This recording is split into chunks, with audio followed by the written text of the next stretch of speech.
Here. Here.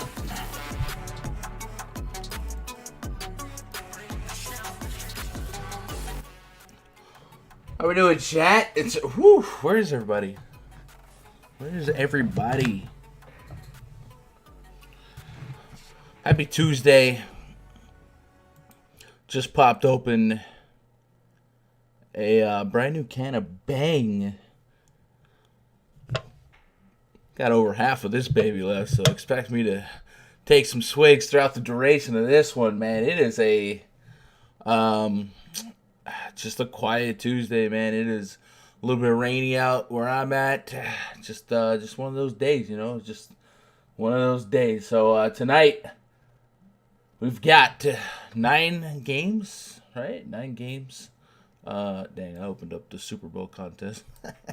We got 9 games to talk about, and at first glance, filling out the RunDFS.com VIP spreadsheet with some new minute projections and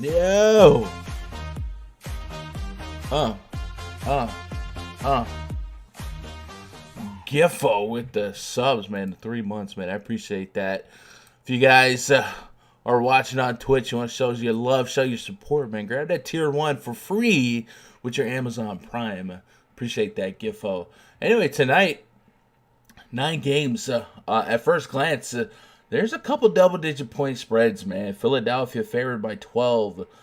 Toronto favored by 12. Milwaukee favored by 11.5. Although that spread actually dropped 5 points after Giannis Antetokounmpo was ruled out. So a couple high totals to target, but potentially a couple blowouts to try and stay away from. So we'll kind of go game by game here and break it down, see what we can't make out of it.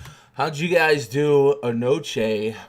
I had the tale of two sites, man. I absolutely obliterated on DraftKings, but did all right on FanDuel. The reason being is because on DraftKings, I may have doubted Eric Gordon's ability to get 50 real points in a basketball game, because I certainly had no Gordon on DraftKings, but I did have a whole lot of them on FanDuel because he was 4K at a 40% usage, yada yada yada. So I got bailed out by FanDuel being a softer priced. My set I went double down on Drummond and Karl-Anthony Towns. Both those guys were not great plays. Jakob Poeltl was a fantastic play. Who else were we on that crushed it? Luka was Luka. DeMar DeRozan. Without LaMarcus Aldridge, man, I was hesitant here. I didn't play him because I was a little bit scared of the Bulls' defense there. But DeRozan got it done. 36 real points, 10 rebounds. Tried to tie the game and win the game. Wasn't able to do so. Donovan Mitchell dropped a 50 bomb and what should have been a blowout. I mean, we all expected the Rockets without Westbrook, without Harden, without Clint Capella to go on the road at Utah in the altitude against a team that just doesn't lose at home and beat them convincingly. So that was a weird one. Daniel House with a 50 bomb. I think you guys might have been like me. The two guys that we were kind of leaning on a lot for value in the field was Chris Clemens and Isaiah Hartenstein. Chris Clemens got 7 minutes. Hartenstein 6 minutes. That's how that went. And those were anchors in my DraftKings lineup, so that's how that went. But on FanDuel, I got away with it just because I had some Adebayo and Eric Gordon and all that good stuff. So flippy floppy night, right? How'd you guys make out? Let's check out the live chat. I got the restream chat up so we can talk with YouTube and Twitch. I love this feature.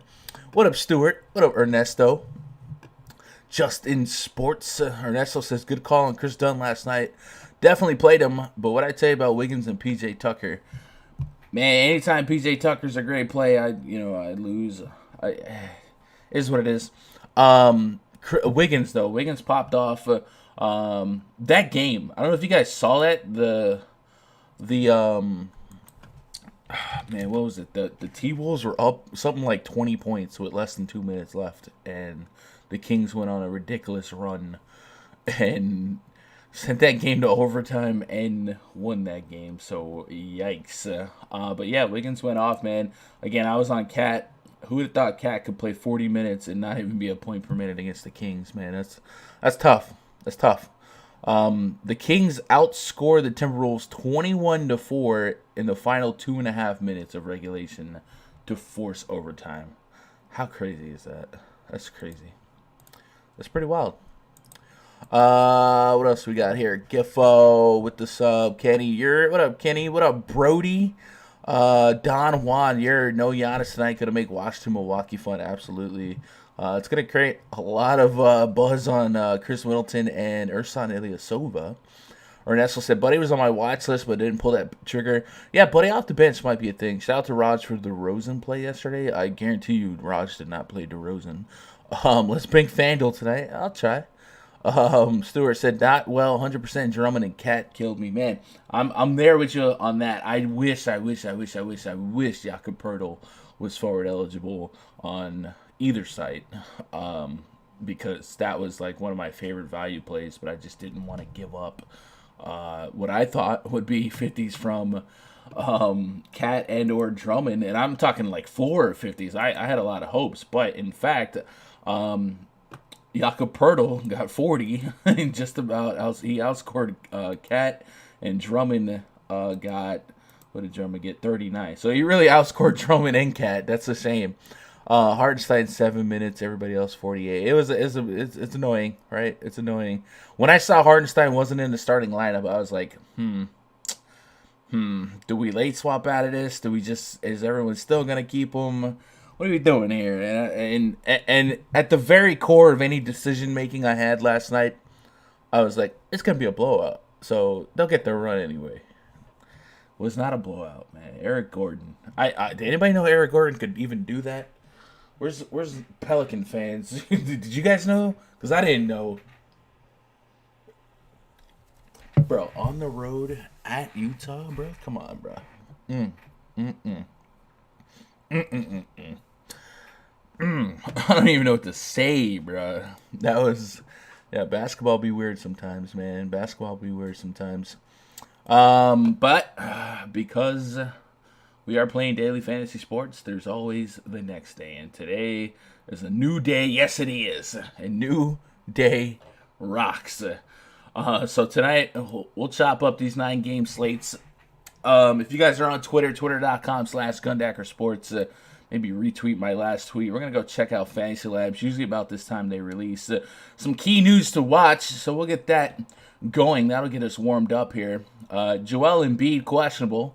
Luka Doncic, probable. Kristaps Porzingis, questionable. Jason Tatum, doubtful. Ooh.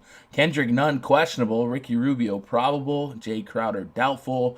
KPJ, questionable. Zaire Smith, questionable. Bruno Fernando, doubtful.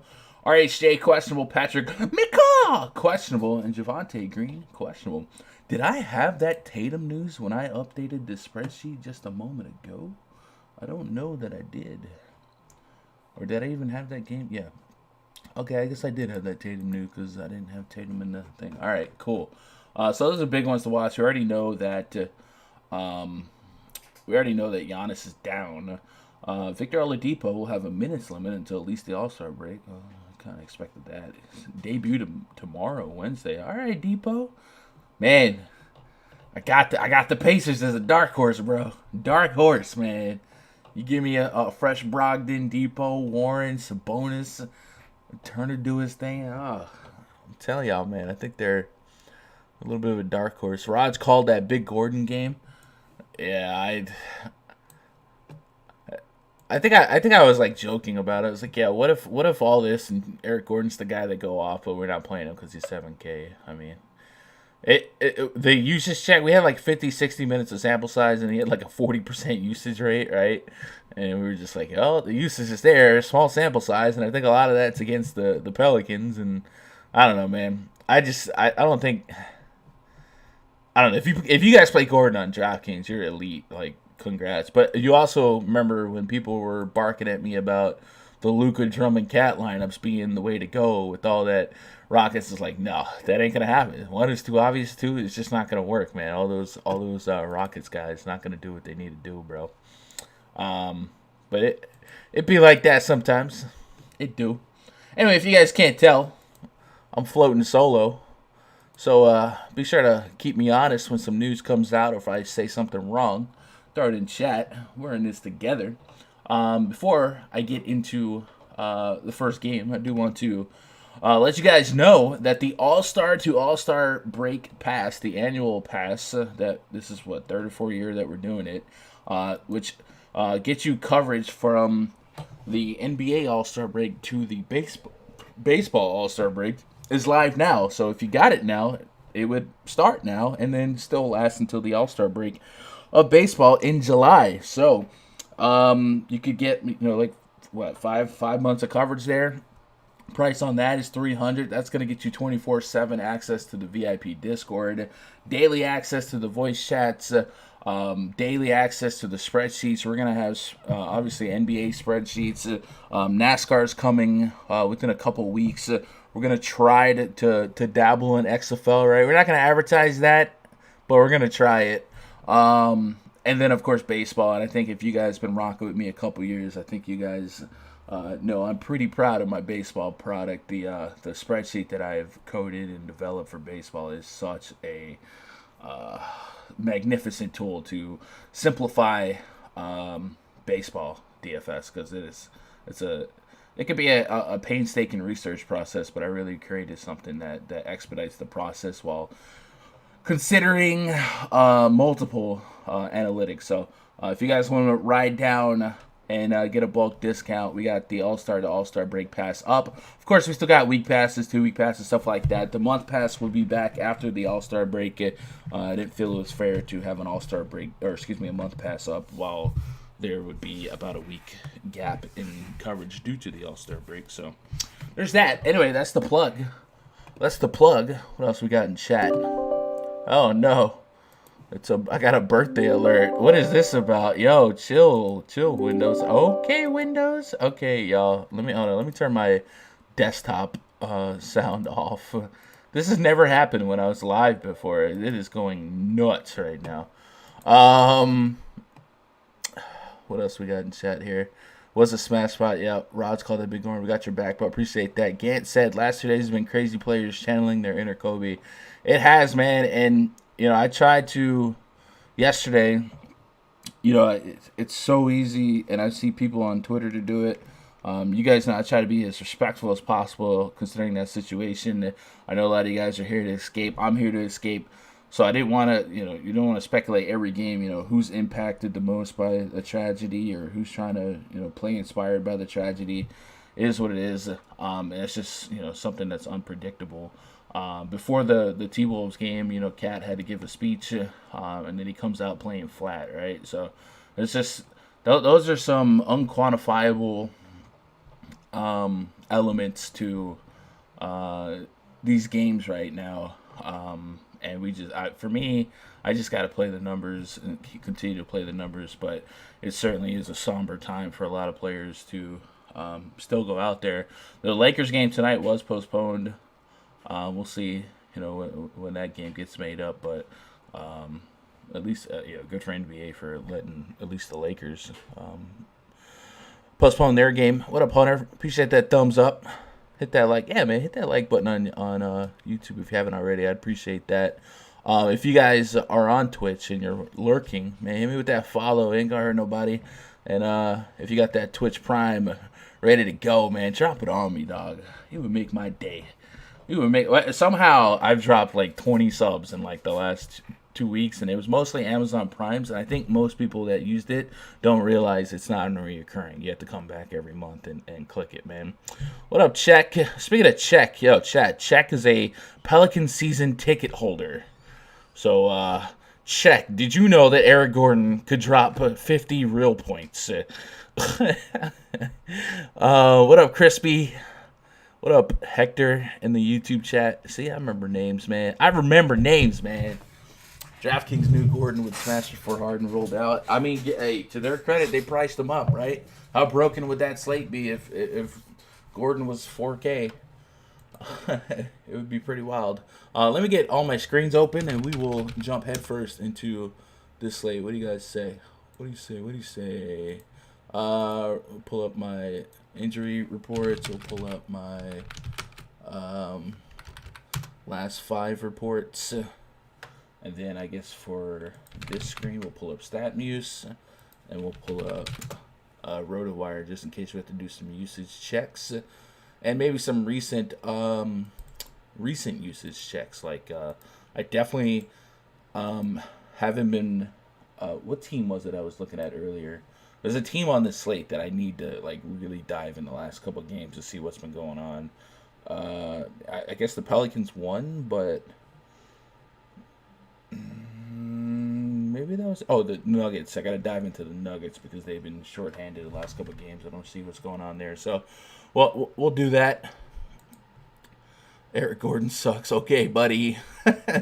Remember them days when 290 and 300 was cashing? Good times, bro. Yo, you remember them days? And I joked about this the other day. It used to be like a thing for me and the homies to walk around and be like, I'm in the 300 club, yeah, me, you're 300 club, like we put a 300-point lineup, so we were proud about it. 300 club doesn't cash these days, man. You gotta be in the 400 club. I've hit the 400 club like 3 times in the last 2 weeks, but maybe all those graphics and shirts for the 300 club. Maybe I should make some shirts for the 400 club because that's the way it's going, bro. Anyway. Let's get jumped into game number 1. Golden State Warriors at the Philadelphia 76ers. Your project starting 5 for the Warriors: D'Angelo Russell, Damian Lee, Glenn Robinson III, Draymond Green, Amari Spellman. Taking on Ben Simmons, Furkan Korkmaz, Tobias Harris, Al Horford, and Joel Embiid. Let me pull up the injury report for the Philadelphia 76ers. Joel Embiid obviously has missed some time here, so I don't anticipate him being full strength. Says Joel Embiid, torn ligament left hand, will be listed as questionable for Tuesday versus the Warriors. He's been out since January 6th, so it's officially been 3 weeks since the injury. Embiid said over the weekend that he was close to return, and this confirms it. The Sixers mostly used a committee approach to pick up the slack, but the fringe guys like Matisse Thybulle and Furkan Korkmaz may be harder to rely on with Embiid nearly back. So it's not a guarantee that Embiid is back, but he isn't officially out. So for now, we have to anticipate that he might be back. The other guy to watch here is Josh Richardson. Slight strain of his left hamstring. He's going to be down until after the All-Star break. So we could get his minutes going to a Korkmaz or a Thybulle or somebody like that. And then I saw Zaire Smith was listed as questionable. And he's a guy I didn't even know was in the league. Like, I knew, you know what I mean? Like, I thought he was in the G League. So I don't see him on my official injury report. So I don't know if that's if his move is correlated to like a Josh Richardson. Says ankles considered questionable for Tuesday's game against the Warriors. Smith saw his first NBA action on Saturday. Okay, well that makes more sense now. He got 3 minutes against the Lakers. All right, so I don't think he'll be a factor anyway. So something to keep an eye on. Anyway, game total of this game 213.5 with a double-digit point spread in favor of the home team, Philadelphia 76ers. Ben Simmons has worked his way to 10K on both sites. This would definitely be a matchup that I think he could curtain call some of his big games. But I would feel a lot better about that statement if Joel Embiid was out. If Joel Embiid is in, maybe we'd look at what kind of minute restriction he might be on. But it was a hand injury, right? It wasn't like a tendon or a leg or an ankle or anything like that. So it doesn't nothing kept him off the treadmill for conditioning wise. It's just a hand injury. So I don't know that there would even be a minute restriction on him other than maybe just being cautious. So unless there was something in concrete writing that Embiid would be limited to a small amount of minutes, I think 10K Simmons is hard to get behind. if Embiid is in. If Embiid is out, I think 10K is a brave click, but I do think we could see 50, 60 fantasy points behind him just because of the matchup, because of what he's been able to do. He has looked as good as he has ever looked in this stretch without Embiid, and I think most Sixers fans would agree. Like, he's looked like a straight up bulldog. Big games here: 28 real points, 34, 20 plus real points, and flirting with a triple double. He looks really good when he plays more at like the 5. So I think if Embiid is in, I'm probably down on Simmons here, and that's probably a statement that would be true for Tobias Harris and Al Horford as well. Even though 7,400 for Harris, you could see a 40-point game coming from him, and Al Horford's probably the hardest click here at 7K with Embiid plausibly back. If Embiid was out, then yeah, I could take a deeper consideration on these guys. On the Golden State side, D'Angelo Russell's probably the highest minute, most concentrated usage guy that I'd lean on. Draymond Green piques my interest, but if this Sixers team is near full strength, even though Josh Richardson is a big part of their guard defense, it's not a whole lot of things that I want to pick on. And the Golden State Warriors probably have an implied total of near 100 points, which is not a whole lot of meat on the bone. Alec Burks kind of cheap on both sides. If you wanted to just take some stabs for 25, 30, 35 fantasy points, he's somebody that I could be a little bit curious with. But other than that, I don't have any front end interest in this game or most people in this game. If Joel Embiid were to sit this one out, I'd probably take a second sweep on some of these Sixers guys just for the matchup. But as of now, where I'm sitting, I don't know that I have a whole lot of front end interest. But I'd love to hear what you guys are thinking, chat. Let me know if you guys are high on any particular Sixers or any Warriors, or if you heard anything on Embiid that I'm not catching yet, right? Let's see. Ben Simmons is my stud tonight, says Ernesto. I'm with that. What up, Alton Muscle? I'm in the 250 club. Oh, man. Yo, what up, Sean Parham? Welcome to the stream. Yeah,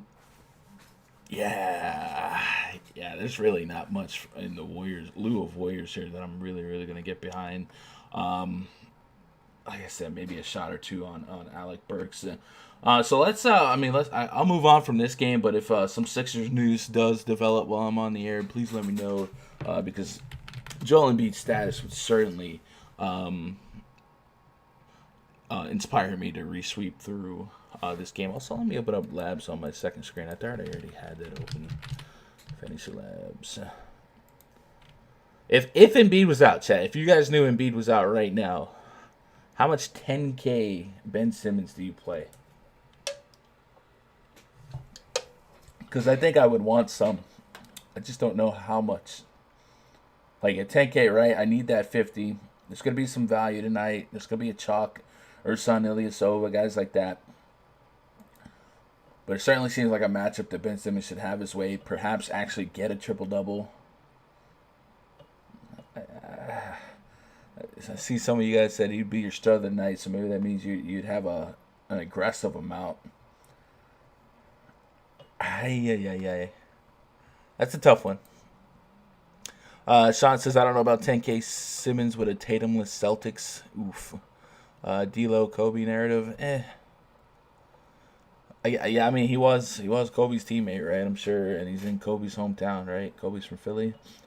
So I guess there's that, but like I said, I feel dirty just like even saying stuff like that, man. It's really, Simmons gonna be a bust. That's a big price tag for Simmons, absolutely. Like even if he got 50 and you didn't have it, like all you did was fade a guy that kind of did good, right? Jack says, I like one of the bench players from the 76ers since fast-paced and going to most likely be a blowout. So maybe like a Furkan Korkmaz, even though he might start here, he might be able to shoot his way into a 20, 25 point fantasy point performance. No one else is like really, really piquing my interest though. Let's move on to the next game. New York Knicks at the Charlotte Hornets. Your project starting five for the Knicks.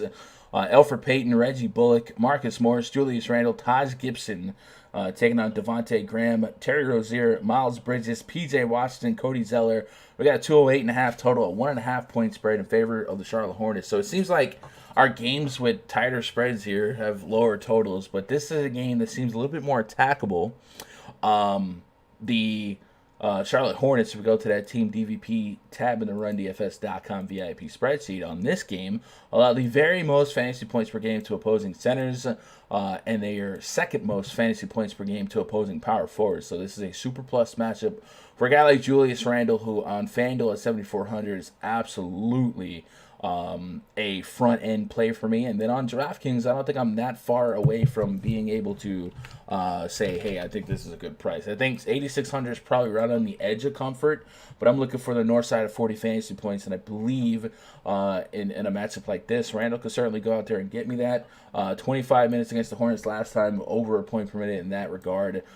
He's been playing well more than 25 minutes in more neutral games here, 34-36. So certainly a super smash nut matchup for Julius Randle. I would be a big-time buyer on Julius Randle in this spot. So Randle will probably start off in my player pool as at least a high tier 2, but there is an outside shot that he would make a tier 1 category for me, maybe more so on FanDuel than DraftKings. But this is a near nut matchup.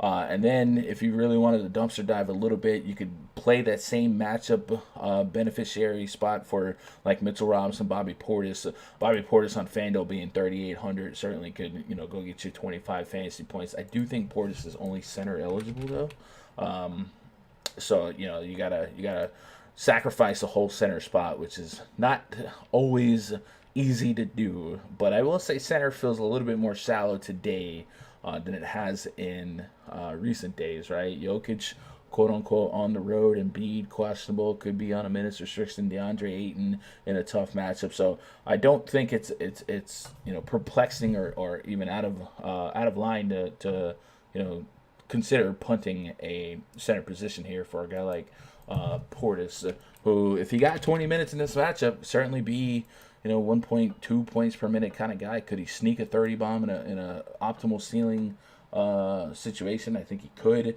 We haven't really seen that in a couple of games here. He did it against Milwaukee, 27 minutes. I don't think we're getting 27 minutes here. So just kind of thinking out loud. Same with Mitchell Robinson. But Julius Randle is by far my favorite Nick here. Elfrid Payton is in play for me. I think he's a guy that, as long as we can get him close to 30 plus minutes, this is a matchup where Elfrid Payton could stuff the stat sheet like he tends to do. Every now and then he'll flirt with a triple-double, 32, 39. Like, he's just been giving you 30 all day long, all day strong. I'm willing to throw down on that. I could put an Elfrid Payton, Julius Randle connection in some lineups here. I don't mind that. And I do think while this pace is going to be down, I think the matchup's fine. And the other guy I would mention here is Marcus Morris. He's under 6K on FanDuel, 6,200 on DraftKings. I think he's a little bit more volatile than a Julius Randle, but he still has the ceiling, of a 40-point ceiling and close to a 30-point floor. We've seen that 50 bomb game against the Clippers, 39 against Phoenix. So I don't think he's out of my pool. Like, he'll probably start as a tier 3, and then we'll kind of see if we keep him. But he's certainly somebody, and basically anyone I think could get 30 minutes against the Hornets, I would consider. So really, Peyton, Morris, and Randle are the front 3. On the Hornets side, Devontae Graham on FanDuel, 6,200. We have paid over 8K for him. Even Terry Rozier's kind of gone down a little bit. These guys played in France the other day, I believe, right? So they're back in the States. I think we can take advantage of the price point here. I think this is a spot I'm not too worried to attack. 74 on DraftKings. It feels a little tougher to get behind, but I'm absolutely comfortable at the 6K range. 36 minutes against the Knicks last time out, 39 DraftKings points. And then Terry Rozier. I think Terry Rozier has kind of been like the stronger play. See some 40s in here. He's not as his floor isn't as high as you'd like it, but he's certainly a guy that can get you 30, 40 fantasy points. Last time against the Knicks, he only got 28. But you see, recently, he's been getting you 5 and 5s in the peripheral categories and then still taking double-digit shot attempts. So I definitely don't mind Terry Rozier. You guys know I have a bias towards playing Devontae Graham. And Devontae Graham being listed as a shooting guard, it's still a plus for me. I think if I can get 35 out of him, I know that he has inherent upside. I know he could play 36 minutes and give me 40s. So I'll have some Devontae at 6'4". Yeah, absolutely. What are you guys doing with this one? You guys gonna dabble with any of the front courts? I don't think I'm playing guys like Zeller or Biombo or anything like that. Also, I know Nick Batum started the last game, but I do believe that was more of a like a French narrative thing. Like they were in France, so they wanted to have the French players starting. So I don't think he's gonna continue to start. Chat says Kyle Newser says I think Randall hits 5x, but both these teams bottom 10 in pace. Yeah, absolutely. That's the thing though. The Hornets have been one of the slowest paced teams all year, and they're still giving up like incredible amounts of fantasy points. So imagine if the Hornets were a faster paced team. They'd be giving up like 80 points a game. But when you go look at that pace chart, just to depict what Kyle said, Charlotte Hornets have the third slowest pace in the league, and the Knicks are about 6th slowest. So it should be a pace down spot, but it still has created fantasy points for days for opposing bigs here.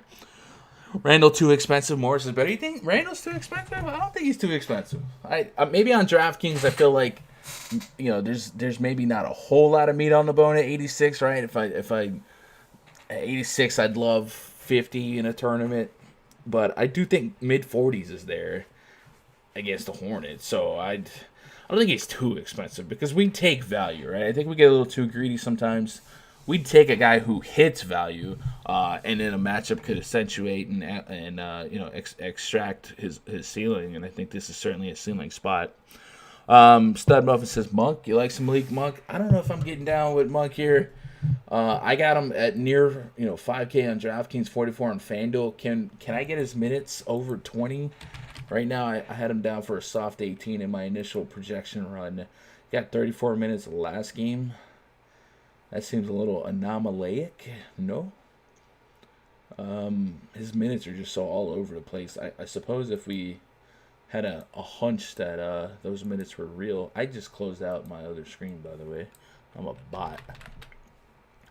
Actually, I can just open history. Recently closed 7 tabs. There we go. Google Chrome's the GOAT. Yeah, I went dark, chat. My bad. Let me pull up the stream so I can see the chat again. And let me mute myself. Yeah, unless we got some clarity on Malik Monk getting north of 24, 25 minutes, I don't know that I would be too ecstatic to go chase him. Right? That's my voice. Yep. Collins or Randall on FanDuel. So I haven't looked at Collins yet. I assume you mean John Collins. That's my voice. Yep. All right. Lit. That's my voice. Lit. Okay, there we go. I do love Randall for 40 to 50 fantasy points on both sides though. But I don't know that I wouldn't opt for both. We'll see. Let me get to that Hawks game. I'll definitely revisit that. Thompson's gonna kill today at center. They're showcasing him trade rumors. Tristan Thompson. All right. Anomalaic gun dropping knowledge. Yeah, I never knew. Like, I still don't even know for sure that that's a word, but that's just like kind of, you take the root word anomaly, and then you make it past tense. Anomalaic.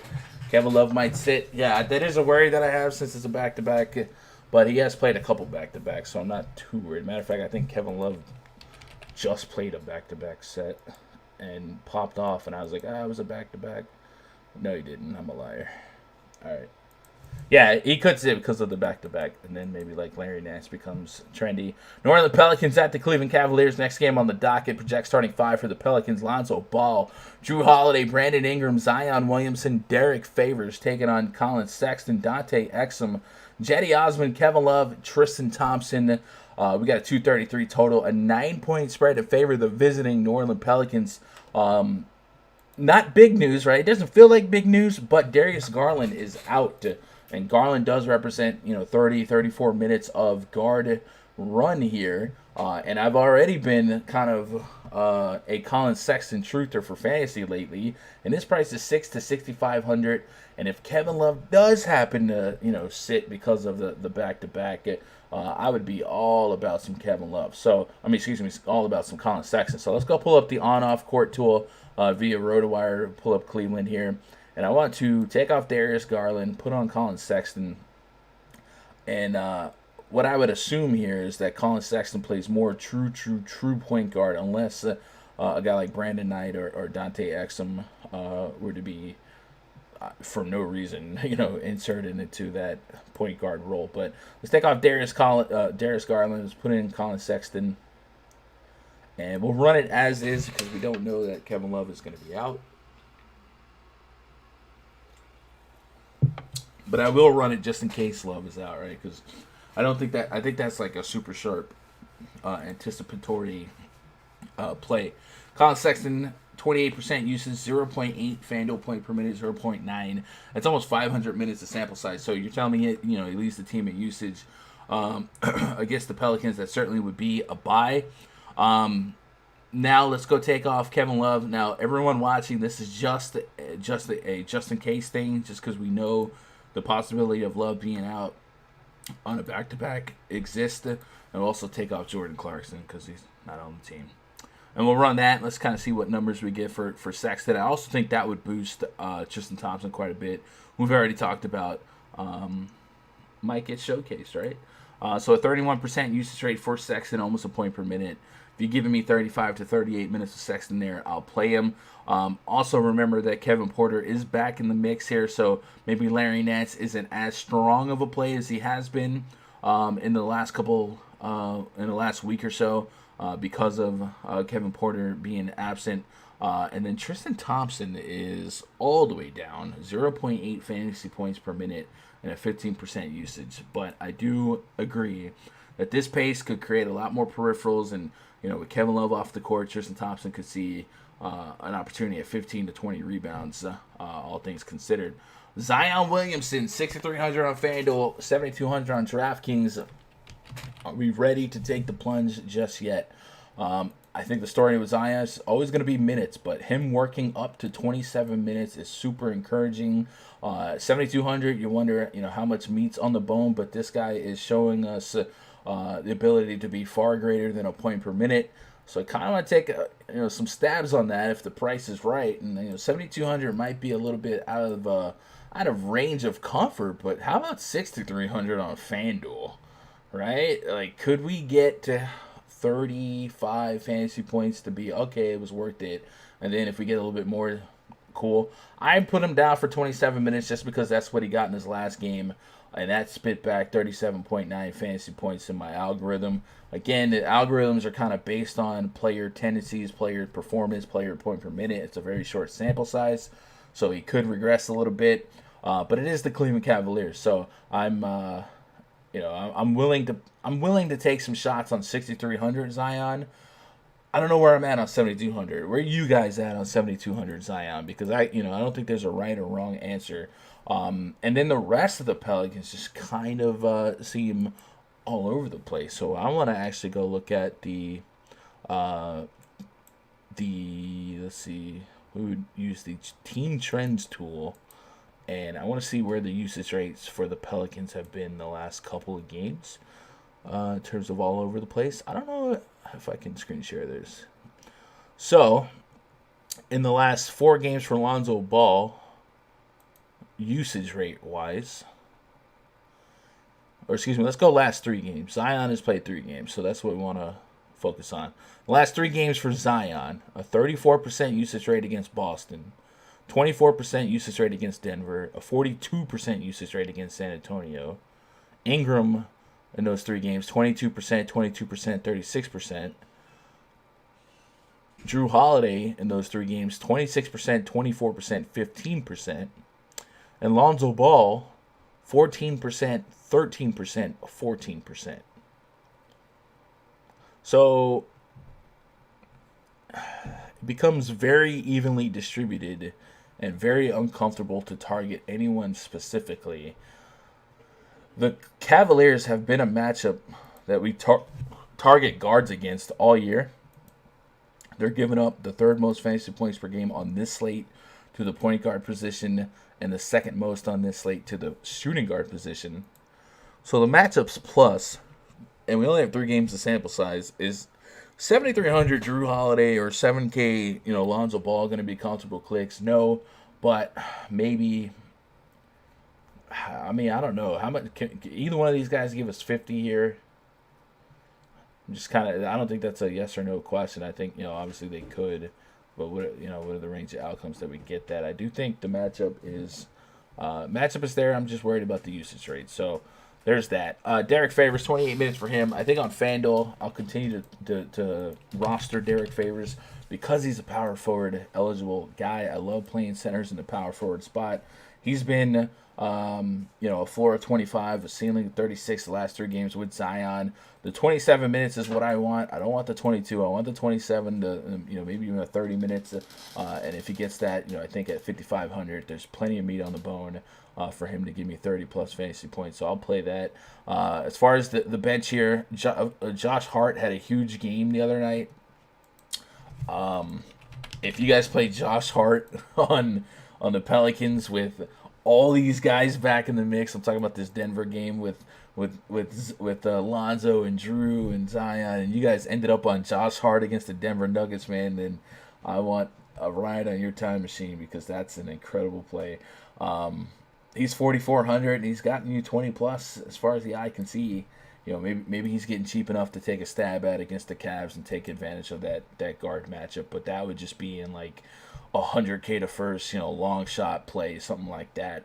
And then on the Cavs, if there was news that Kevin Love would sit this one out, I think Kevin Porter Jr. is a guy that on FanDuel I could justify at 39. DraftKings the same thing, and then Larry Nance would be probably the trendier play for you guys to target. And I think Larry Nance obviously has been, publicly recovering from this tragedy of his former teammate. So, I'm sure he might be ready to play a little bit inspired basketball. So, if Love was out and we can get 28 minutes out of Larry Nance, I do think 40-plus fantasy points in this pace is within the range of outcomes. I even think Nance might be worth a shot in tournaments regardless, just because I do like him in these pace-up spots where he legitimately has high 40 fantasy point potential per game. So if Love were to miss, it would just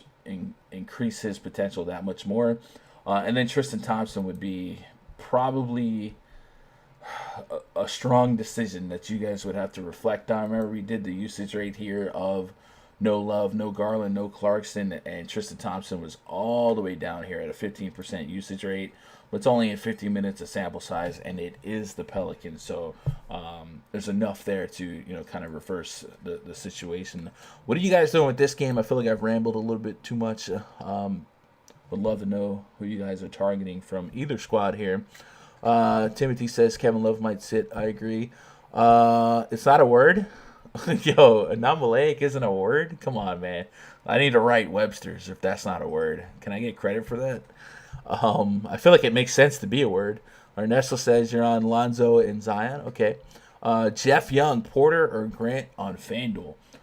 So you're talking about Kevin Porter or Michael Porter and Jeremy Grant? Let me know on that one. If it's the latter, then I Jeremy and Kevin Porter in play, but I love me some Jeremy.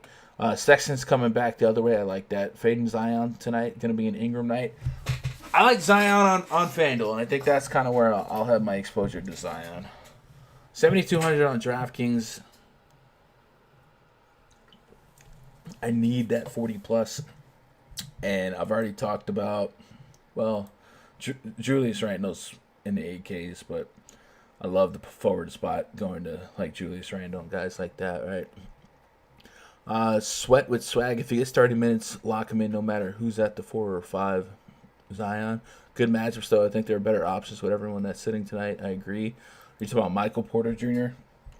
Let me get to that game and just kind of reset my thoughts there. Let's move on to the next game. Raptors hosting the Atlanta Hawks.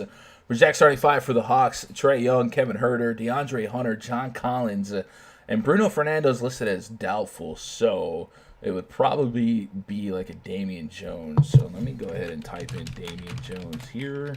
We'll delete him here. We'll put Cam Reddish here. And they would be really short staff because Alex Len's out too. Ooh, man, Damian Jones might play the most minutes ever for 5 fantasy points. Raptors project starting five: Kyle Lowry, Fred VanVleet, OG Anunoby, Pascal Siakam, and Marc Gasol. We got 233.5 total, 12.5 points spread in favor of the home team, Toronto Raptors. Trae Young coming off a big game the other night against the Wizards. Wizards to the Raptors, not quite a similar matchup, but we've seen Trae Young kind of succeed in even the toughest matchups for fantasy purposes. He played 39 minutes against Washington. The team scored 152 real points. That's insane. He had 45 of those points, 14 assists. You guys know he started that game in the number 8 Kobe Bryant tribute jersey, but generally speaking, though, we have seen over 70 fantasy points from him in 2 of his last 3 games, and the other game just happened to be against the Toronto Raptors. So he has proven his ability to succeed in this matchup. He is 10.3K. I think if you guys were open to playing Ben Simmons and you didn't know for sure if Joel Embiid was going to play or something like that, you might save a couple $100 and turn your Ben Simmons into like a Trae Young or something like that. Definitely a guy that has proven that he can show up, show out. I kind of have, and the Vipers and the RunDFS.com VIP Discord, we kind of have this 20% rule where Trae Young just generally is such a volatile player that we just always have 20% in tournaments. So like no matter what, 20%. So I think that might be the way to go for me here with Trae Young on both sites, just because he does have 70-point potential. You guys mentioned John Collins as well. Well, this Raptors team's looking a little bit closer to full strength here, which makes them a really tough matchup, usually all the way around. And their front court becomes really tough. Before the injuries, this was one of the toughest front courts to score on, with Marc Gasol, with Pascal Siakam, Ibaka, guys like that. So John Collins is a little tougher to love. But Collins has almost the exact situation that Julius Randle has in terms of pricing on both sites. 75 on FanDuel, 82 on DraftKings. So somebody had asked in the chat, Collins or Randle. I think this is leaning me towards Randle. However, without Bruno Fernando, without Alex Len, maybe there's a deeper need for John Collins to play deeper minutes if they can keep this game neutral. And he can, muscle his way to 40 fantasy points. He played 37 minutes against the Raptors last time and was a point per minute. So I think in a 1v1, I'm going Julius Randle over John Collins. But if you thought the need for Collins to show up at this price point and how short-staffed their bench is, there's that. There's a guy named Vince Carter. And I never talk about Vince Carter on these shows because he's Vince Carter, but this one might be special, right? Back in Toronto, his last game in Toronto, I'm assuming, right? 3,200. We've seen him start at the power forward spot. Is there any way Vince Carter can, get us 20, 25 minutes? Like you've seen him play 22 minutes against San Antonio, be a point per minute. Is there any way that Vince Carter is just like a fun, deep shot tournament play because of the narrative today, right? I don't know. That's all I'm going to say on that. Just wanted to at least entertain the thought of Vince Carter today in Toronto because I do think it's plausible that he gets a little bit extra run today just because. On the Raptors side, I think everyone's in play. It is the Atlanta Hawks. Hawks are one of the most fruitful matchups for all opposing teams at almost every position. If you look at the RunDFS.com DVP chart, Hawks are giving up Fifth, they're right there in the middle on fantasy points allowed to shooting guards, but they're at the top point guards. They're at the top to shooting guards. They're at the top to small forwards. They're at the top to power forwards, and they're not too far behind for centers. So just about anyone on this Raptors team that you think could be a point per minute in their minutes and get 30 plus minutes is absolutely in play. Fred VanVleet, uncomfortable click here, an Eric Gordon type click here at 8K. If he gets 38 minutes against the Atlanta Hawks, I mean this is a high steal potential spot. We know VanVleet can be a high steal guy. He's averaging 2 steals per game. If we go to the team stats tab in the RunDFS.com VIP spreadsheet, the Atlanta Hawks lead the league in turnover per play percentage. So for you FanDuel guys, man, could Fred VanVleet walk away with 4 or 5 steals here? I don't think it's out of the question. He got 4 steals in his last game against San Antonio, 3 steals against Atlanta. So this could be a big spot for Fred VanVleet, who has played 39 and 40 minutes in his last 2 games. And if he could be a point per minute in 40 minutes, I'll take it. I will take it. Lowry's another guy that I'm curious with. And then Siakam and Gasol. Gasol, I think I could play Marc Gasol. Like the more I'm thinking about how short this Hawks front court is, Gasol has really been kind of grinding, right? There's a couple 30 bombs in this game log lately. Against the Hawks last time, it only lasted 23 minutes, but he was a point per minute here. If I can get 30 out of this 5K price point, I'd take a stab here. I'd take a shot.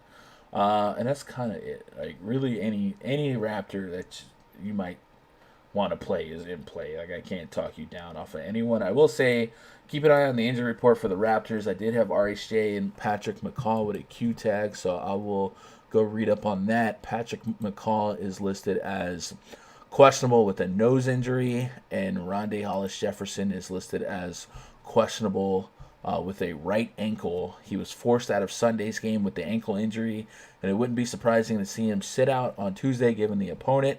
We should get another update later. And then Patrick McCaw. If Patrick McCaw can't go, I think that's just more minutes for Terrence Davis and Norman Powell. And if RSJ can't go, is that just more minutes for Anonabi, or do they let Boucher get some run?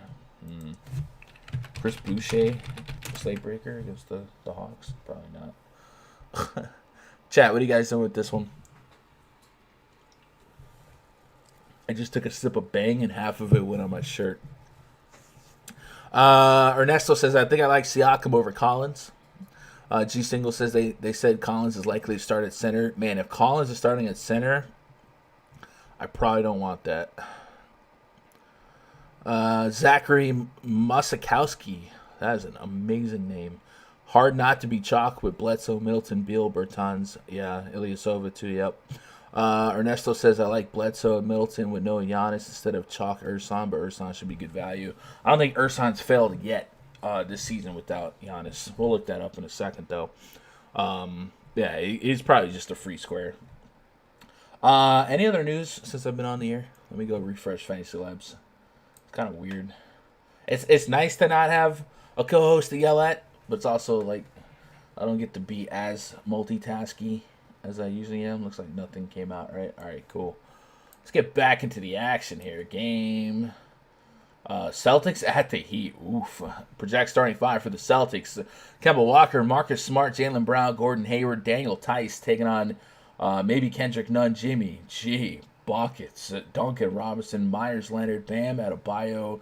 The Heat, night 2 of a back-to-back. Last night they were a little short-handed without Kendrick Nunn. Bam Adebayo dropped his 3rd triple-double of the season. I had a chunk of that on FanDuel. That also kind of saved my night. So hopefully you guys had a piece of that. But then we saw like Jimmy Butler kind of take over the primary ball handling duties. So night 2 of a back-to-back for the Heat. Let's kind of go see what the status is here on Kendrick Nunn. And Kendrick Nunn is being listed as questionable with a sore left Achilles. He's missed each of Miami's previous 2 contests, but appears to be making progress and inching closer to a return. Like I said, I really hope teams are as cautious as possible with anyone with an Achilles issue. We've just seen a couple examples lately of maybe guys that come back too soon from an Achilles injury and then it becomes worse. You know, you think about Rodney Hood, you think about Kevin Durant in the finals. Dragic played last night. Winslow's going to be down. You know, it's been back chat, and I forgot to mention it yesterday, but Dion Waiters. The other night when Butler was out, Dragic was out, all these guys was out, Waiters played 18 minutes against the Clippers and had 25 fantasy points, a couple blocks. 2 of those blocks came on the same possession against Lou Williams near the end of the game. And then he took double-digit shot attempts. So probably not here, but in the not-so-distant future, if we get another situation where Dragic, Nunn, and Butler or a hero is out, you might get another run of Dion Waiters. But it's not here. I just wanted to kind of like talk about that because I don't think I mentioned it yesterday. If Kendrick Nunn is in, I'm not playing him. But if he was to be out, I like Jimmy Butler because we see Jimmy Butler kind of take over primary ball handling duties as we saw yesterday, and I think that's a plus for his game, but also just a plus for whenever he's in a close contested game. Unlike yesterday, he's got the propensity to drop 50 plus fantasy points. Yesterday was kind of a blowout. If the game is a little bit more neutral, which this game suggests to be, it's a 1-point spread in favor of Miami. We could see 37 minutes out of Jimmy Butler, and that could equate to mid 40s and 50 fantasy points. So I definitely don't mind that. The Celtics are going to be without Jason Tatum. I think we've run this query so many times, but we might as well do it again and pull up the Boston Celtics on the RotoWire on-off court tool. And let's take off Jason Tatum and kind of run it as such. So this one's going to be full of caveats, right? Because while we'll be able to kind of isolate usage a little bit more and a little better without Tatum on the court, at the very least, we're putting it against the Miami Heat, who have been a super strong defense. However, sometimes these tough defensive games kind of groom surprising fantasy results. I guess we'll put Jaylen Brown on here as well. All right, so we'll put the Celtics starting 4. We won't include Tyson, then we'll take Tatum off and just kind of see an idea of where usage kind of lands so far without Tatum.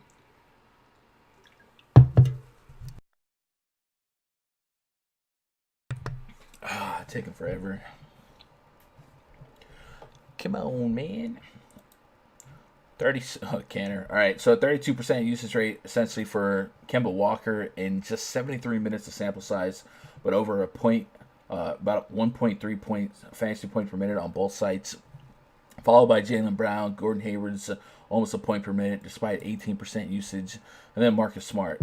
I think Kemba was going to be my most interesting Celtic anyway, but AK certainly makes me not feel fantastic, if he's going to catch a little bit of that Jimmy Butler defense. So my gut here is to kind of like be cautious at these DraftKings price points for most of these guys. I think AK for Kemba. We know Kemba never feels fun to play anyway. Last 2 games, New Orleans, great matchup. Orlando, not a great matchup, but he was able to pop all the way off. 35 real points last game, 37 the game prior.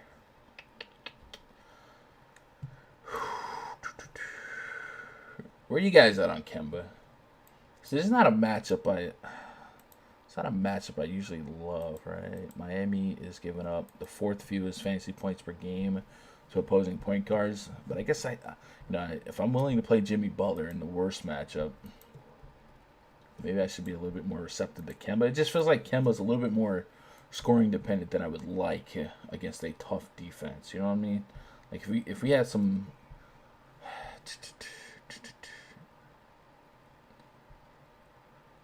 He's getting to the free throw line. So if he had, man, what are the odds that Kemba crushes it with 25 real points? I think he could, right? 26 real points against Philly. I mean, Philly's a comparable matchup. We go back to that chart. Philly's the 2nd worst matchup in the league for point guards. Man, I don't know. I don't got the warm and fuzzies here on the Celtics on DraftKings at least. Maybe Brown's a little cheap. I don't typically like Marcus Smart playing with Brown and Kemba as a starter. Usually the games that I fire up smart are games where Walker's down and Marcus Smart's like the point guard. So I'm kind of low on the Celtics here, but this total is kind of suggesting, hey, maybe I should take a deeper dive. And Kemba obviously, projects as the best play just because of his usage and his point per minute. I mean, 30%, that's the magic number, right? So maybe I'm overthinking it, but yikes. And then on the Heat side, could we go back to Adebayo after last night? Maybe his price is going to creep back up. This guy was close to 9K, kind of like a Siakam-ish player. He's center only on DraftKings. I think he's still a power forward on FanDuel. He is, yeah.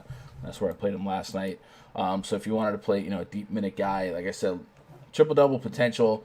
Against the Celtics this season, he dropped just 19 and 37.5 minutes played. It's not a great matchup, but could we get to 40+? He's gotten you 40+ in all but one of his last 5 games. Of course, that game was against the Wizards, because why wouldn't it be? This is a hard-to-read game for me, chat. I'm going to need your help. I want to know what you guys are doing with this one. I think the cop-out answer is I don't need this game because I'm going to stack the Bucks and Wizards. I'm going to have Julius Randle. So I think that's probably just the way I end up going anyway. If Kendrick Nunn was rolled out, I'd really take a deeper dive into a Jimmy Butler, into some lineups. It is a back-to-back. It is a tough matchup, stuff like that. But Jimmy Butler's a little less scoring dependent than maybe a Kemba Walker is. We know he can fill up stat sheet with some peripherals and stuff like that. Sean says Dinwiddie changed his number from 8 to 26. Yeah, I saw there's going to be we should probably expect a couple of players in the league that might have Kobe's number to surrender that number and change it out of respect. So I think Dinwiddie is going to be one of a few coming soon, right? Nestle says, I like Jalen. That's it. Maybe Hayward. I don't like this matchup for Boston. I agree. Kemba dropped 60 points on Jimmy G last year with the Hornets. Was Jimmy with the Timberwolves or the Sixers? Kemba Walker DKP by game log versus Jimmy Butler last 10 games.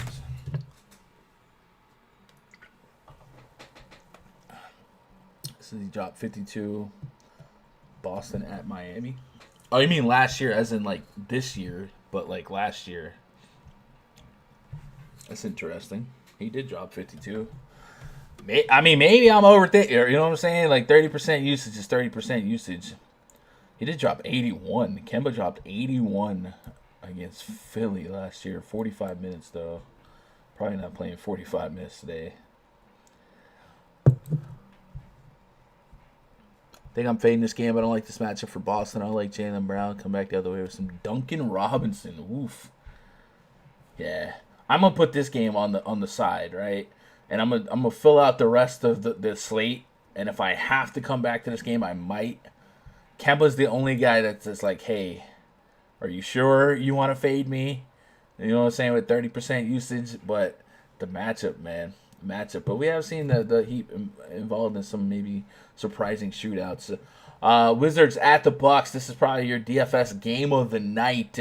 Project starting 5 for the Wizards: Isaiah Thomas, Gary Payton, Bradley Beal, Thomas Bryant, Jan Mahinmi. Taking on Eric Bledsoe, Wesley Matthews, Chris Middleton, Ersan Ilyasova, and Brook Lopez. So, first and foremost, Ersan Ilyasova, 3,700 on FanDuel, 3,300 on DraftKings. If I was running 150 lineups tonight, I might lock button Ersan. Like, I don't really see the risk. You know what I'm saying? I don't see the downside. San's injury, knock on wood, there's just, I just don't see it. And I mentioned it earlier. I don't think he's failed once in the absence of Giannis. Ersan is a DKP by game log without Giannis and Antetokounmpo last 10 games. So 25 and we're golden. But in the last 3 games without Giannis Antetokounmpo, 36, 43, 47. Now, I think one of those games might have also had like a Middleton or a Bledsoe out. But nonetheless, you get the picture. There's no way I'm having lineups tonight without Ersan Ilyasova. I just can't. It's the Washington Wizards at that. You know what I'm saying? Like, If it fails, it fails. But this isn't like a Hartenstein spot, right? This is we have we have history, we have the matchup, we have a little bit of both. Like this is all day long, all day strong Urson for me. With that said, let's go pull up the Milwaukee Bucks here. I really think you could 3 to 4 man stack Milwaukee Bucks and get away with it. Take off Giannis. I'm just gonna take off Giannis. I'm not gonna put anyone on. Just take off Giannis. You giving me PTSD with Hartenstein? Yeah, I know. Honestly, the starting lineup that the Rockets put out last night. I think PJ Tucker is like 6'3" or something. I think he might have been the tallest guy. They literally started 5 guards. Like they were guarding Rudy Gobert with 6-foot guys, and it was working because they were winning. It was so dumb. Middleton leads the team in usage to 34% without Giannis Antetokounmpo on the court. That's a 1.3 fantasy point per minute. Bledsoe's right behind him. So Middleton will be handcuffed aggressively for me with Urson. I will say at 7K, maybe there's a little bit of range of outcomes where he just gets you 40 as an average play. So he wouldn't be a 150 guy like Urson is for me, but he'd be up there. And then on both sides, I think Eric Bledsoe is just going to profile as way too cheap. The thing with Bledsoe is I don't trust his minutes as much as I trust Chris Middleton's minutes. There's still Dante DiVincenzo. There's still George Hill, guys like that. So you could see 28 or less minutes from him every now and then. But at this price, maybe on DraftKings, even on DraftKings, the price is a little bit tougher. But on FanDuel, sub 6K, man, I could see that 30 all day long, all day strong. So I don't mind him at all either. And then we can dumpster dive off the bench a little bit. Play a guy like DiVincenzo here and there or George Hill because they're still projected right now as double-digit point favorites. That might wiggle a little bit more. The line moved about 5 minutes after, or excuse me, about 5 points after Giannis was rolled out before I went on the air. But yeah, even Brook Lopez. I don't think Brook Lopez is out of the question either.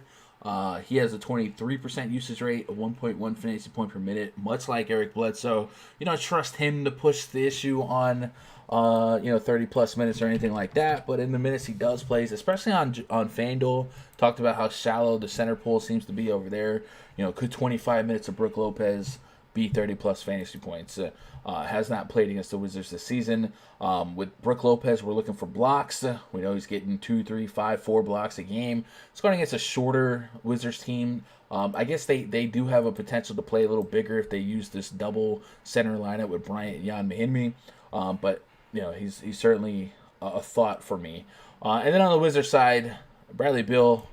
Welcome to the Lou, man. 88 on FanDuel. I'm willing to overpay a little bit because today's going to be a great example of a guy like Urson. I don't think it's crazy to project him for 10x, right? So how much would you pay for Urson today? Would you pay 5K? I would. So I don't care if I overpay for a guy like Bradley Beal or an 8 to 9K guy that maybe just gives me 45.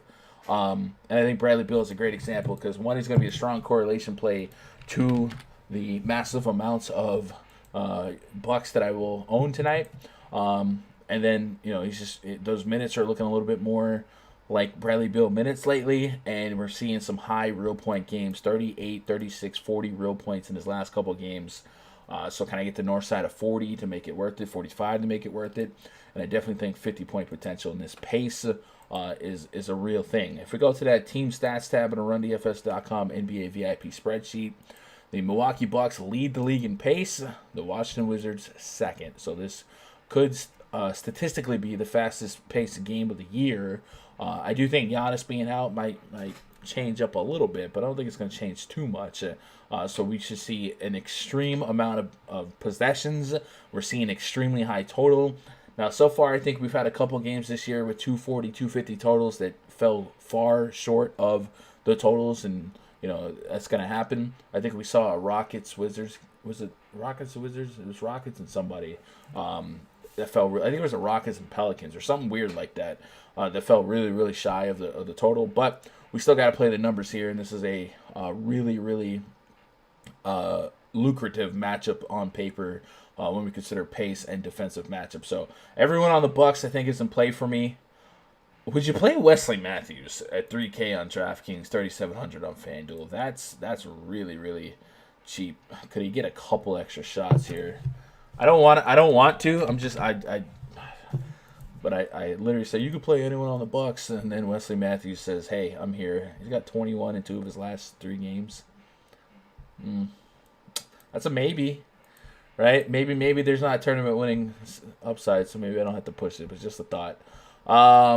Past Bradley Beal, Davis Bertans off the bench here for the Wizards. Seems like he's in a great spot. We know the Bucks, their biggest weakness has been the 3-point ball, giving up nearly a 37% success rate from downtown and over 42 points per game from the 3-ball. Davis Bertans, probably one of the best 3-point shooters in all of basketball.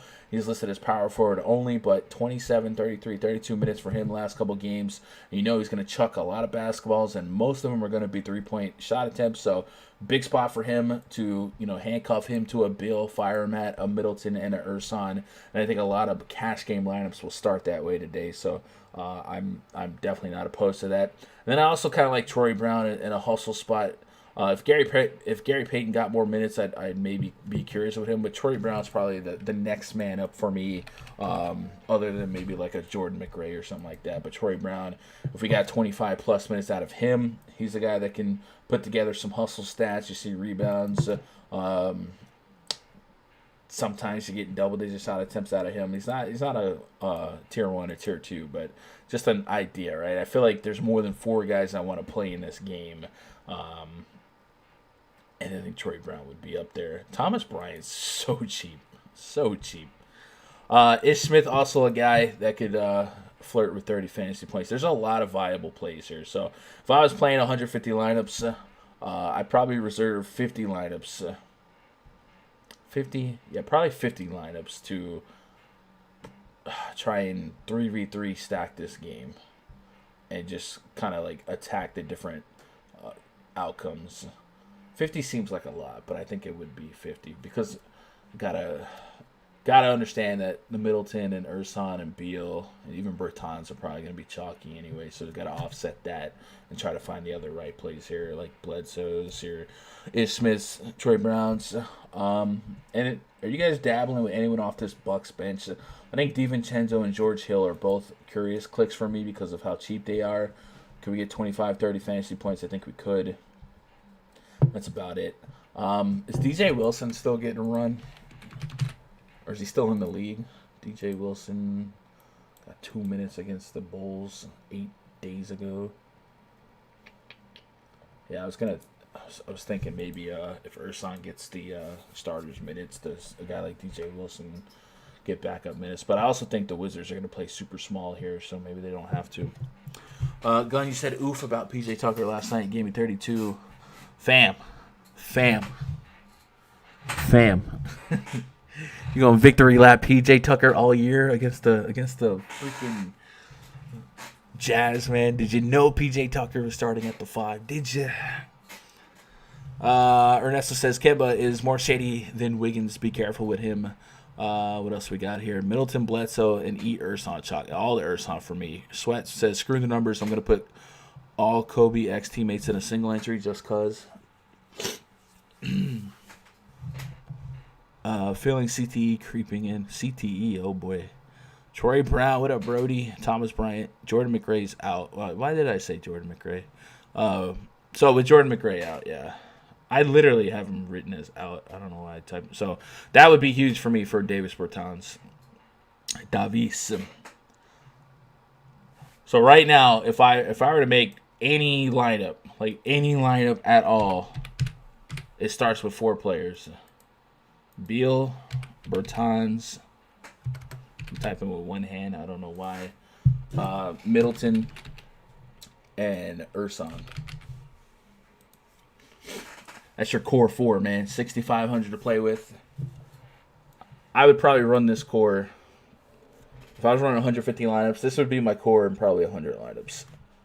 And then, like I said, 50 of those lineups would be dedicated game stacks anyway. So there would be another 50 where I would dabble with, the Julius Randles of the world and stuff like that. Basically, this game makes me able to stay away from Kemba and not have to make uncomfortable decisions. Let's move on to the next game here. The Memphis Grizzlies hosting the Denver Nuggets. Project starting five for the Nuggets: Will Barton, Gary Harris, Torrey Craig, Jeremy Grant, and Nikola Jokic. Taking on Ja Morant, Dylan Brooks, Kyle. The Andersons got tickets to the game. How'd they get tickets?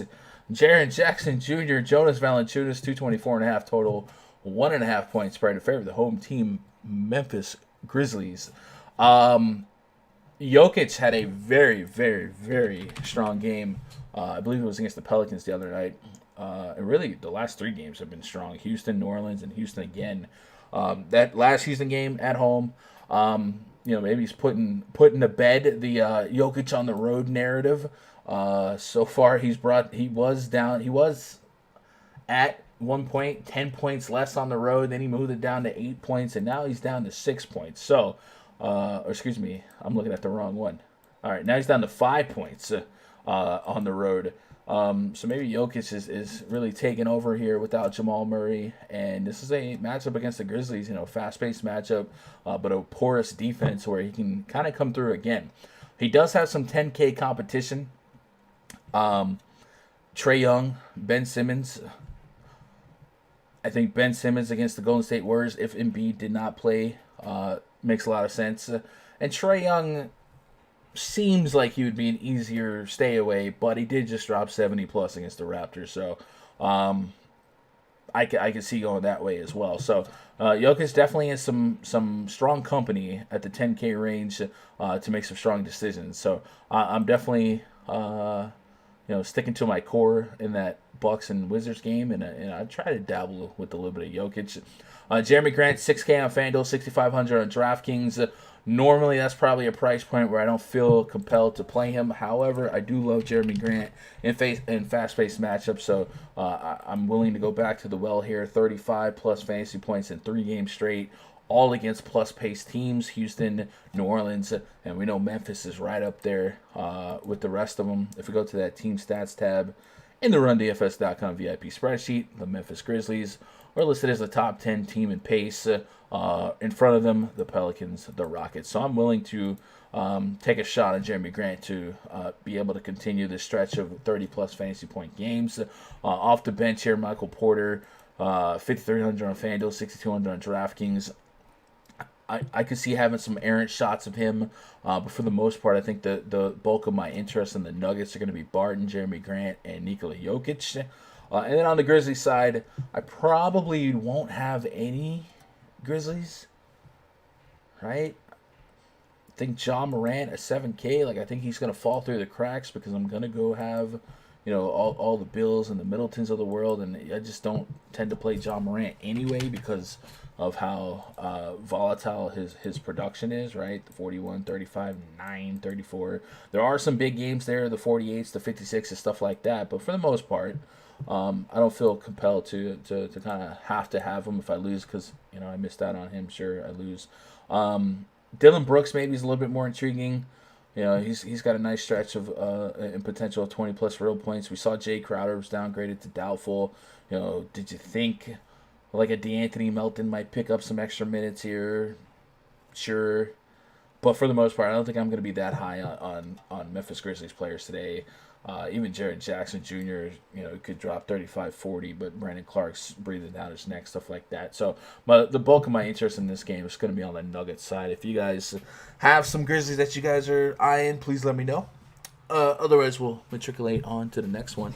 Ernesto says, I'm not right on plays like that very often, so yes, I'm running laps. I did know he was starting. I got lucky. Well, everyone knew that P.J. Tucker was starting, but he ended up starting at the 5. Not that really changed much, but it's a little different. I figured what everyone else thought was the only 2 starters starting, so he thought his usage would go up, and it did. It got lucky. Morant and Brooks have been putting in work, especially Brooks. Yeah, I like Dylan Brooks, right? I like him individually in a vacuum, but in the grand scheme of the slate, do I love 6K Dylan Brooks compared to some of the other options here, especially considering that most of this guard spot will kind of be taken up anyway. But like I said, getting you 20+ real points and then a couple stats to boot. I think lately his game log is cluttered with really, really, really plus matchups. I don't think Gary Harris and Torrey Craig are plus matchups, but Phoenix, Detroit, he did well. Boston, bad matchup, he didn't do well. New Orleans, Cleveland, Houston. I mean, dude, this guy's had a stretch of the literal best matchups in basketball for shooting guards. Um, so maybe we kind of take this production in his last 10 with a grain of salt. Literally look at all of these Minnesota, Phoenix, San Antonio. Like, there's like one tough matchups. Like, these are like all top 10 matchups. That's crazy. So maybe we take that with a grain of salt. We taper our expectations.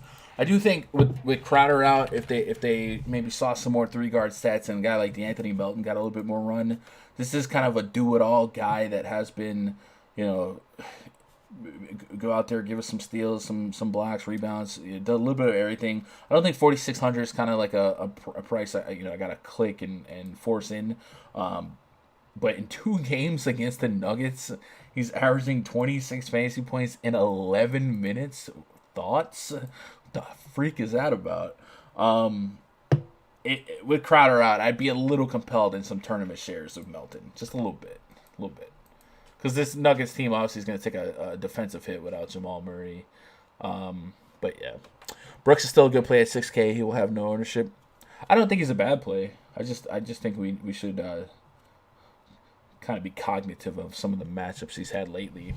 Memphis is favored here too. Vegas knows more than me. I don't know if I would have Memphis favored, but I guess the Nuggets are short-staffed and they're on the road, and they haven't been a great road team, so there's that. Happy Ursan Day. I hear you on that. I like Melton as a possible sneaky value play. I agree with that. Let's move on to the next game. The main event. Before we do that, we'll take a pause for the cause. Remind you guys that the All-Star to All-Star Break Pass is live at rundfs.com. If you guys want to lock in to the premium community, the rundfs.com VIP Discord looks a little something like this. You can download it on your desktop, your mobile devices, on the go, man. And when I'm in the gym, I got it on my phone. People tag me. I'm able to answer in an expedited fashion. And we've got, 50-something people in here, all different skill types, bankroll types, expertise types. These guys in here are grinding UFC, soccer, I kid you not, tennis. They do it all. So if you guys want a really, really awesome community to submerge yourself that play all different kinds of DFS, I definitely encourage you guys to check this out. We have week passes, we have 2 week passes, all that stuff. In addition to access to 24/7 chat every day before a lock, we do the pre-lock voice chats. I'll be in this voice chat in about 30 minutes, so you guys can grab a mic, jump in, talk, shoot the breeze with us a little bit more informal, you know what I'm saying, laid back, Cadillac, fraternal, but we get the job done. So if you guys want to listen in on that, you can. If you want to grab a mic and link up with us, you can. Also, you get access to all the rundfs.com VIP spreadsheets, namely NBA. We're going to have baseball in a couple of weeks even. Probably 2 months, but spring training's not that far. NASCAR in a couple of weeks. We do have spreadsheets for NASCAR. And yeah, just a big time. So if you guys want to lock in till July, there's the All-Star to All-Star Break Pass. And if you get it now, it'll include a couple weeks free. So it makes the deal even better. But if you just want to test out a week pass, you can do so. Go to rundfs.com, make yourself an account, and be part of the fun. Also has MLB The Show pros. Man, I haven't handed out L's in MLB The Show in a minute, man. You guys want these hands, you come holla at me. You know what I'm saying? No, I'm just, okay. Suns at the Mavericks, main event tonight. I kind of like this slate because it's pretty staggered, pretty well staggered, I guess is the term I'm looking. First game at 6, last game at 7:30. So this whole slate happens within an hour and a half, tip off to tip off. So we don't have to wait on West Coast games. Obviously, there was a West Coast game that got postponed. So it's kind of plays more like a turbo, and we can kind of get our night done early and kind of enjoy the right after this game locks. We don't feel as stressed to be by our phones, right? Whatever happens. Project starting 5 for the Suns: Ricky Rubio, Devin Booker, Kelly Oubre, Dario Saric, DeAndre Ayton. Taking on Luka Doncic, Seth Curry, Tim Hardaway Jr., Dorian Finney-Smith, Kristaps Porzingis. The Mavericks are on night 2 of a back-to-back. We got a 227 total here, 6-point spread in favor of the home team, Dallas Mavericks. So if you're trying to peruse this game for like a late night hammer, obviously Luka Doncic's profile as well on both sites. I think on FanDuel is going to be a little bit easier to get, but with this core four on DraftKings, and I think a lot of us kind of want to approach this slate with Beal, Bertans versus Middleton or Ilyasova. How easy or difficult is it to get Luka? We put Luka in, it gives us 47. That's very, very manageable. I still like Julius Randle too. Luka Doncic does have a Q tag on him, but he is probable. Yesterday dropped 54 fantasy points at OKC. They walked away with a 10-point win. OKC was without Chris Paul. So that's a great spot for Luka Doncic to kind of build off of that. I do think at 12K, I don't feel as obligated to play some Luka. On FanDuel, I always feel obligated to play Luka because often he's going to dominate the position. Last game against the Suns, he dropped 74 fantasy points. So again, I don't think he's going to be that hard to attain here. I think Ersan Ilyasova is going to open the keys to a lot. And I do think the center spot is kind of shallow. So even guys like Brook Lopez here, I got 4,700 left in this core four with what's his name? We could open up a guy like Brook, who is 4.8, bam, and we still deal in here with 46 per. So very, very attainable on both sides is Luka Doncic. He's the only Maverick for me. I guess like you could take errant shots on Curry and Tim Hardaway. But I probably don't see myself dabbling with anybody else on the Mavericks. Willie Cauley-Stein activated for the Mavericks here. So everything else is just kind of a whatever. I think you start debating on who on the Suns might you target. I think if we let DVP tell the story, the Dallas Mavericks are a funnel defense that funnels fantasy points to the small forward position. Look at all this green around this big red in the small forward spot. So maybe Kelly Oubre is somebody that we could target as a late night hammer. He's almost 7K on both sites where I need that 40-plus fantasy point game. But it's possible. He got 40 minutes against Dallas last time, 48 fantasy points. Last couple games for him have been very strong minute-wise and performance-wise. So I don't mind that. If I go look at the last, 5 small forwards against the Dallas Mavericks, last night it was Luke Wentz Dort, so that doesn't count, right? Prior to that, Bojan Bogdanovic dropped 28 and 35 minutes. Trevor Ariza dropped 38 and 36 minutes. Kawhi 64. So you kind of see a path to success here. How did Devin Booker do in that previous game against the Mavs here? Dropped 37, so point per minute. So that's basically the tail of the tape, man. The Mavericks have been pretty strong defensively against everything, and it just funnels usage and fantasy points to the small forward spot. So that's probably how I play this game. If you guys wanted to just take usage shots on a Booker or an Ayton or something like that, I definitely wouldn't push back or argue with you. I don't love the 9K price tag on Booker considering the matchup.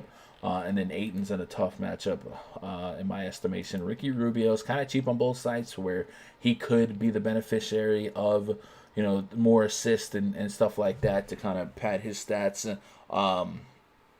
But I don't have the warm and fuzzies on that. How did Rubio ever since that baby game has just been kind of blah. 37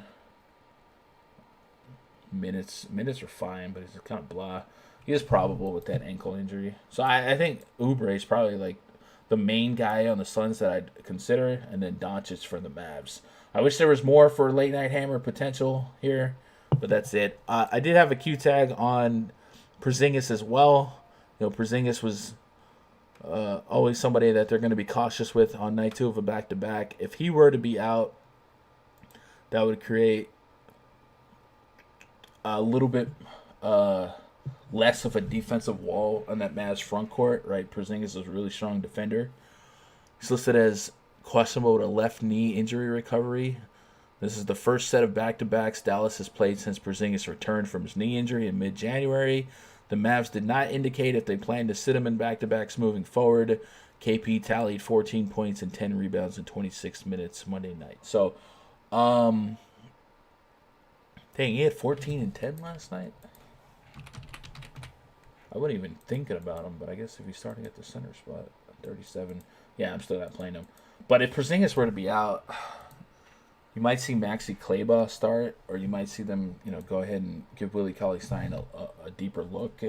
But I think either way, I mean, Kleber is a strong defender, but either way, I think that would open up the front court a little bit more. So maybe Ayton becomes a deeper thought, or even, I wouldn't play Sarge, but maybe Ayton becomes a deeper thought if Porzingis was down. But that's just like purely speculatory because I don't know for sure what they're going to do with Porzingis. Would make sense for them to try and rest him if they could. And Aiden's been playing some deep minutes here.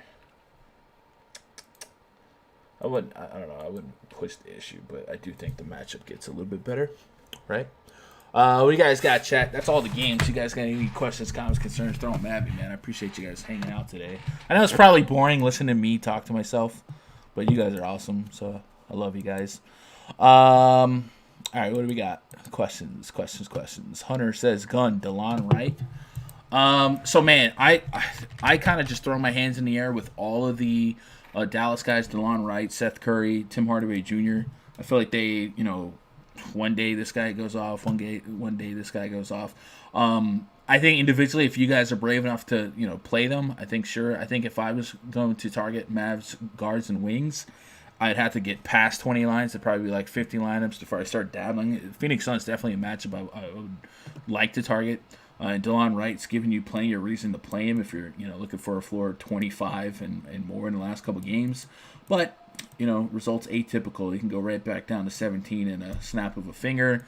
But like I said, DeLon Wright, Seth Curry, Tim Hardaway Jr., all guys that I think could be individual strong plays, but they're very volatile. So I try to not push the issue. Charles Odia, what up, Charles? Says no Garland. Sexton will ball hog playing against his high school rivals. Trust me, I love Colin Sexton today. Tony W says, how do you feel about Cody Zeller today at 4K? Wasn't on my short list, but I guess the Knicks, do we get far more than 20 minutes? Probably not. I'm really greedy when it comes to points from a center spot. Like, I want points. Today is kind of a more shallow center pool. But I probably don't get there on Zeller. That's just me, though. Tristan Thompson getting 40. He could. I think, like I said, I still think there's a possibility that between now and lock we get news that Kevin Love is out for rest since it's a back-to-back. And if that happened, it certainly would create a lot of minutes and opportunities for Tristan Thompson against a fast-paced Pelicans team. We did run the numbers on Cavs without Love, without Garland, without Clarkson, and Tristan Thompson had one of the lowest usage rates on the team and wasn't like a super efficient player. But the thought process is still, strong enough for me to, at least overlook that in a one-day sample size against a porous matchup like the Pelicans to where he could have a strong game. So I definitely wouldn't talk anyone off of Tristan Thompson, but if you're into numbers, the numbers weren't completely in his favor. I think I would be more inclined to, dabble with some Larry Nance, but I think TT's fine, right? Is Love playing tonight? We don't know. Charles says Mikal Bridges 3,900 playing 39 minutes tonight.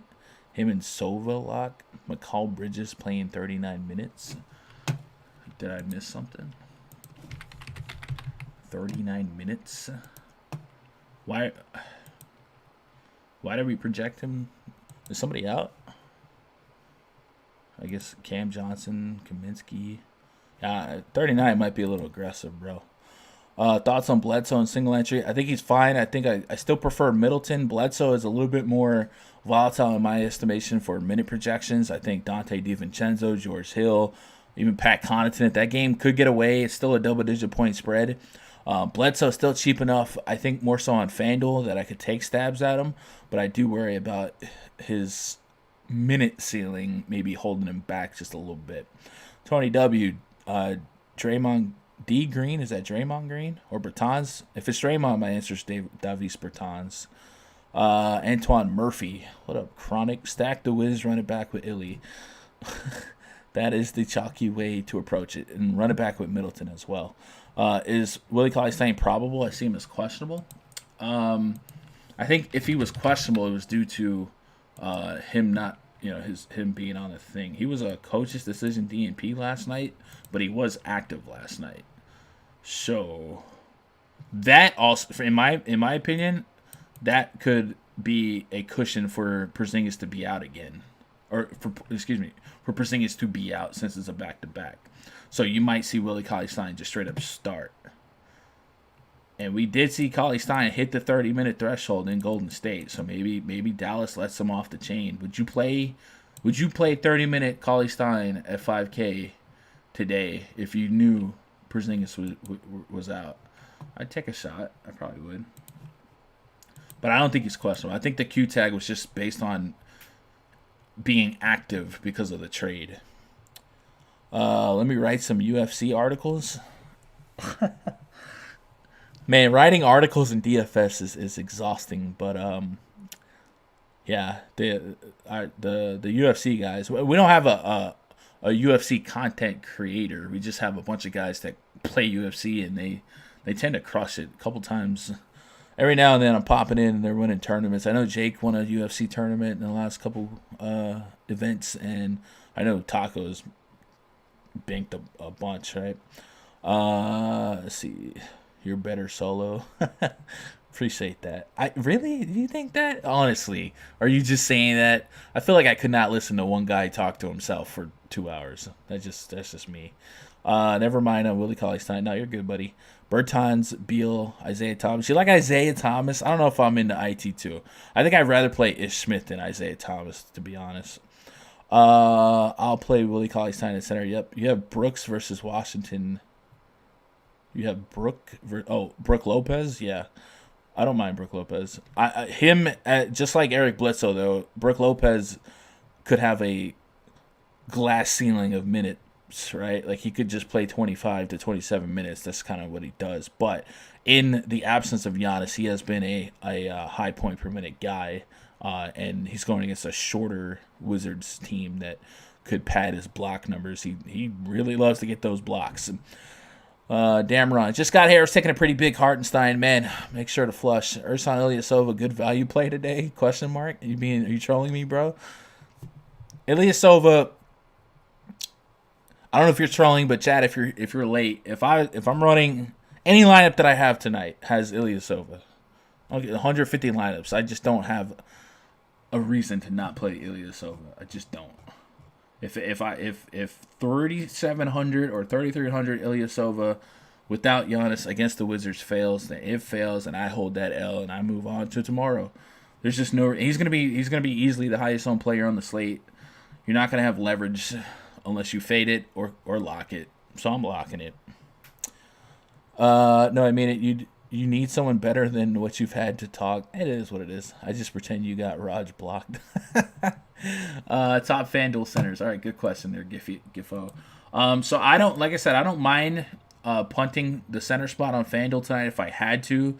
You know, blocks mean more on FanDuel. So Brook Lopez against that short team without Giannis, you know, could we get 30 out of him? I'm fine with taking a shot on Brook Lopez.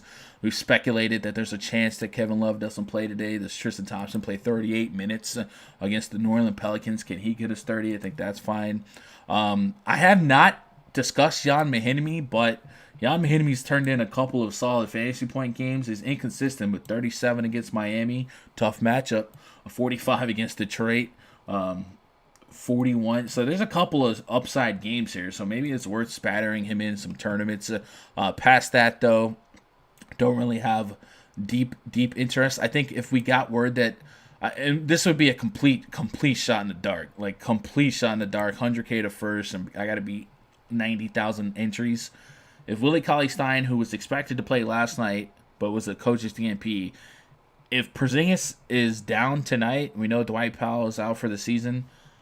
Could this be Willie Cauley-Stein's debut? We know that, you know, with the Warriors, they were kind of being cautious with his minutes, but we had seen 2 instances in his last 4 games where he broke the 30-minute threshold. Could 25 to 32 minutes of Willie Cauley-Stein at 4,300 on FanDuel be enough against the Phoenix Suns for us to take a shot? I'm willing to do it. Now, right now we're just completely speculating, but Porzingis on a back-to-back, much like Kevin Love, seems like there's a strong chance maybe he doesn't play. And I think if that happens, you know, unless you just thought Kleber and Boban Marjanovic were going to play and not the guy they traded for, then go for it. But I think Willie Cauley-Stein at 4,300 could be really intriguing for tournaments. And then when we get deeper and deeper into the slate, it gets a little bit. I wouldn't think you're crazy to take a long shot on Bobby Portis just because it's the Charlotte Hornets. He's 3,800, so I don't mind punting the center spot today. Obviously, if you had to go up in the top, it's Jokic. Jokic has been dropping 50s last couple games. I think a lot of people will try to force in Jokic, so you get a little bit different if you maybe pinch some pennies at the center spot. But it's a real shallow position in my estimation. And then, like I said, with Joel Embiid, remember he was out with a finger injury, so it's not like his conditioning should be bad, right? If you, big boy hop on the treadmill, you still be fine. So I don't know that Embiid is immediately on a minute restriction, but maybe when his status is clarified, we'll have that information. So maybe Embiid's a guy no one plays, and he becomes an obvious play in retrospect, right? Just got here, no trolling. No, I'm messing with yourself. Yeah, Self, I should anticipate Ersan Ilyasova being the highest owned player on the slate, so I want all of it. Ernesto says, no Mahinmi versus Lopez. Chase and Lopez are on the floor, him shooting threes. Remember, Thomas Bryant could pick up Lopez as well. Line is down to 11.5 from 16 to Milwaukee, the spread. All right. Brook Lopez is going to break 30 DKP. It would be at home with no Giannis. I agree. Just like he did prior. Yep. So anyway, that is a look at the slate. What's tomorrow looking like? NBA schedule for 345 or 345 for 129. Tomorrow we've got 6 games, man. We're getting some solids. Last week was bad for content and for playing. It was like 12 games, 3 games, 1 game, 12 games.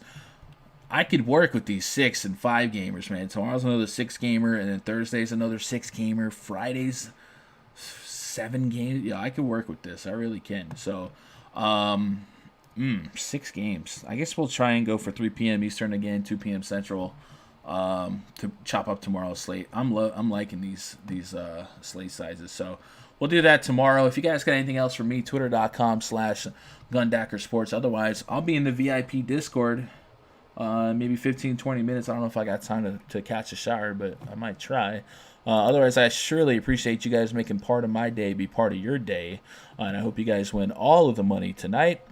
And hopefully you guys you get some screenshots. Tag me on Twitter, man. I like to see you guys succeed. Otherwise, appreciate it, man. I love you guys. Good luck. God bless. Go win some money.